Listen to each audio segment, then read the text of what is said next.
తిరుమల తిరుపతి దేవస్థానంలో నిర్వహింపబడినటువంటి ధార్మిక సదస్సులో పాల్గొని అక్కడ జరిగినటువంటి ఆ సన్నివేశాలన్నీ తిలకించాం. దాంట్లో 3 అంశాలు నాకు కనిపించాయి. ఒకటి, ప్రధానంగా అందరి యొక్క ఆవేదన ఏమిటంటే, మన సంస్కృతిలో మన ధర్మ విషయాదులన్నింటినీ కూడా ప్రతి ఒక్కరికి కూడా తెలియజేయాలి. అనేకమైనటువంటి విమర్శలు, ఇతరులు అడిగే ప్రశ్నలకి మన వాళ్ళు సరిగ్గా సమాధానం చెప్పలేనటువంటి పరిస్థితిలో ఉన్నప్పుడు అవతల వారు ఇతరులు వాళ్ళకి ఆకర్షింపబడి ఇతరుల మతాలకో ఇతర మార్గాలకో వెళ్తున్నటువంటి తరుణంలో సమస్తమైనటువంటి ఎవ్వరు ఏ ప్రశ్న వేసినా మన సనాతన ధర్మంలో దానికి బదులున్నది. చెప్పదగ్గేటువంటి ఈ మంచి ప్రచారకుల్ని మనం తయారు చేయాలి అని చెప్పి శృంగేరి జగద్గురువులు సూచించిన ఆ రీతి చాలా బాగున్నది. అందువల్ల మనకి ధర్మ ప్రచారకులు తయారు చేయాలి బాగా.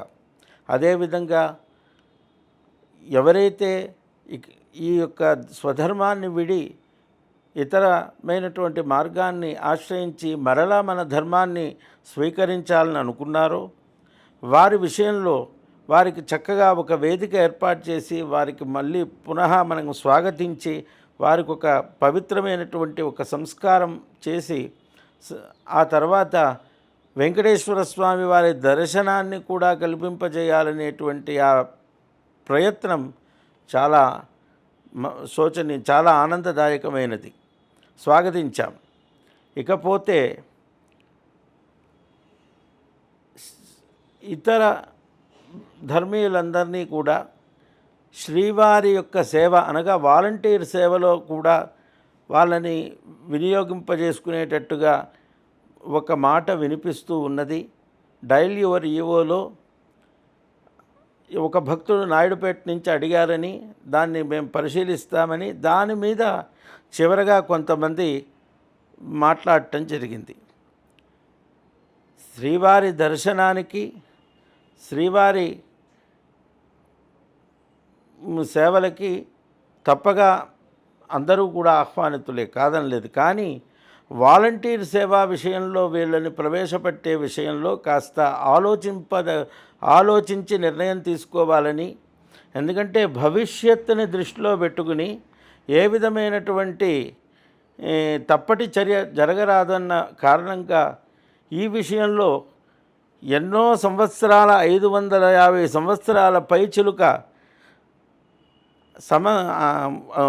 రిజాల్వ్ కానటువంటి ఒక సమస్యని మాన్యశ్రీ నరేంద్ర మోడీ గారి యొక్క నేతృత్వంలో చక్కగా న్యాయబద్ధంగా చట్టబద్ధంగా మనకి రిజాల్వ్ అయి చక్కగా అక్కడ భక్తులెల్లరి యొక్క సేవా తత్పరంగా ఒక చక్కటి భవ్యమైన దేవాలయ నిర్మాణమై ప్రాణప్రతిష్ఠ అయినటువంటి సందర్భంలో లోకమంతా కూడా రామనామంతో పరవశించి పులకించినటువంటి ఆ సన్నివేశం చాలా ఆనందదాయకం.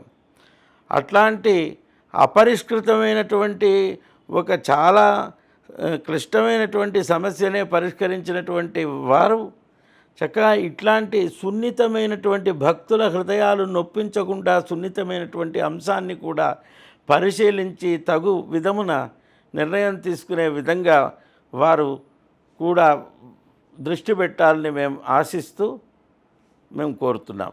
ఈ తిరుమల తిరుపతి దేవస్థానంలో ధార్మిక సభ ద్వారా నిర్ణయించినటువంటి ఎవరైతే ఈ హిందుత్వ సనాతన మార్గంలో మళ్ళీ రావాలని కోరుకున్న వారికి తప్పగా మేము సంప్రోక్షణ చేస్తామనేటువంటి ఒక ప్రయత్నం ఏదైతే దేవస్థానం వారు చైర్మన్ ఈవో గారు అన్నారో ఆ విషయం కేవలం ఒక ప్రాంతీయానికే పరిమితం కాకుండా జాతీయ స్థాయిలో కూడా జరిగే విధంగా అంతటా పవిత్రమైనటువంటి పుణ్యక్షేత్రాలు అయోధ్య, మధుర, మాయా, కాశీ, కాంచి, అవంతిక, పూరి, ద్వారవతి చైవ సప్తైతే మోక్షదాయినః మోక్ష కేంద్రాల్లో కానీ పవిత్ర పుణ్యస్థలాల్లో కానీ జాతి అంతా కూడా చక్కగా ఒక మార్గం నిర్దేశించే విధంగా కేంద్ర ప్రభుత్వం ఆలోచించాలని మేము తెలియజేస్తున్నాం.